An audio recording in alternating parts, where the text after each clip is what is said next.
muuqaalkan waxaan uga hadli doonaa taariikhda Saddam Hussein.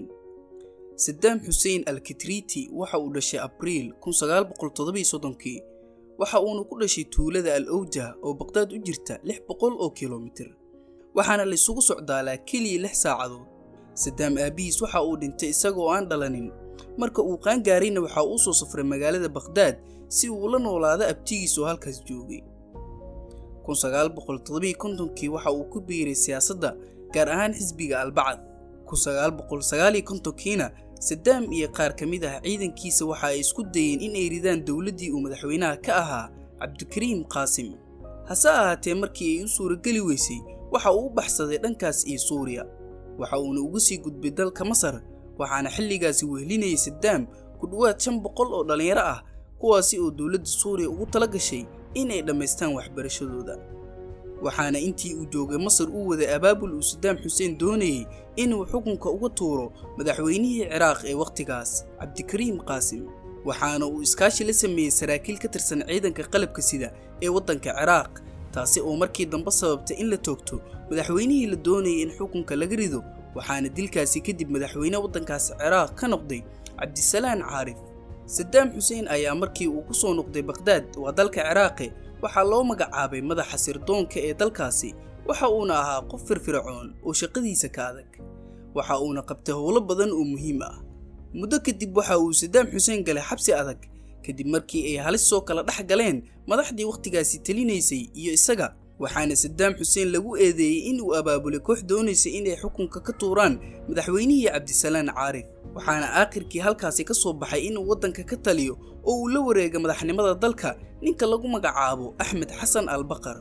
waqti kooban oo madaxweyne ah Axmed Xasan al-Baqar waxaa soo food saartay xanuun culus kadibna waxa uu taladii waddanka ku wareejiyay hogaamiyihii sirdoonka Ciraaq lagana dhigay madaxweynaha isaga xiga waana Saddam Hussein. madaxweyne Saddam Hussein markaas ayay u rumowday riyadiisii hogaamiyenimo. durbadiiba dalka nidaam xoogan ayuu ka hirgeliyay qaranka Ciraaq oo kala qowmiyada iyo kala diimo ahaa ayuu si midaysan isugu duubay.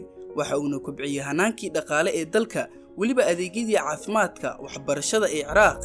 sidoo kale Saddam Hussein waxa uu intuu talada hayay waddanka Ciraaq ka dhigay meel loo soo shaqo doonto.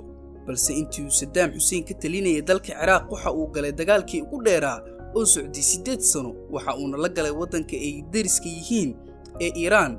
waana dagaalkii aan haba yaraatee la kala faa'iidin wax kala sareyn ah labada dhinacba marka laga reebo khasaare soo kala gaaray labada dhinac dhaawac iyo burbur dhaqaale oo u dheereed. intaasi kadib Ciraaq waxa ay noqotay dagaal u joog oo waliba waxa uu Saddam Hussein sameeyay in la helo hub badan si looga adkaado Iiraan iyo dalal badan oo markaasi cadow u arkayay. waxaana Saddam Hussein helay hub casri ah oo loogu sameeyay dalkiisa waxaana sameeyay Faransiiska balse hubkii nuclearka ah waxa si bareer ah u gubtay dawladda Israa'iil oo sheegtay in uu halis ku hayo caalamka gaar ahaan deegaanada ay ka taliso.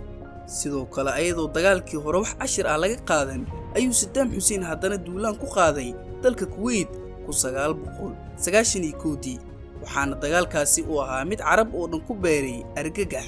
balse waxaa fargelin ku sameeyay dagaalkaasi Ciraaq ku qaaday Kuwait dawladda shisheeye si gaar ah dawladda Mareykanka oo meel ay u soo martay Ciraaq la'ayd. muddo gaaban kadib waxaa dalka Ciraaq ku dhacay dhaqaale la'aan burbur iyo weliba maciishada oo kor u kacday. 11 Sebtembar 2001 waxaa Mareykanka ka dhacay weerar lagu dumiyay daarihii dheeraa ee New York waxaana dawladdii uu hogaaminayay J.W. Bush ku qaaday Ciraaq weerar ka dhan ah dalkaasi markaas oo Saddam Hussein loo arkayay in uu ahaa saameynta koobaad ee Carabta iyo weliba dunida kale.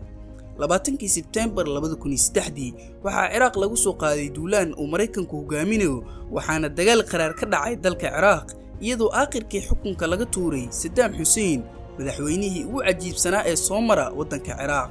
waxaana xukun nafgoyn ah lagu riday Saddam ugu dambeyn 1427 hijriyada oo ku beegneed maalin ciid ah ayaa Saddam Hussein la daldalay. Saddam Hussein waxa uu ahaa qof dunida magac ku leh halii adag karti iyo howlkarnimadaba isku darsaday. haddaan wax ka soo qaadana hadaladii iyo xikmadihii uu Saddam Hussein oran jiray waxaa ka mid ahaa waxa aanu nahay dad isdhul dhiga oo aan ducafo ahayn. waxa aanu nahay dad awood badan oo aan xad gudbin. sidoo kale waxaa ka mid ahaa si aad wax u hogaamisid waa in dadka aad hogaaminaysaa ku qirsan yihiin in aad caadil tahay xataa in aad adag tahay marka ay arinku dalbato aad adeeg. waxaa kaloo ka mid ahaa dulqaad yeesha gacaliyayaalow guusha waxaa iska leh kuwa dulqaata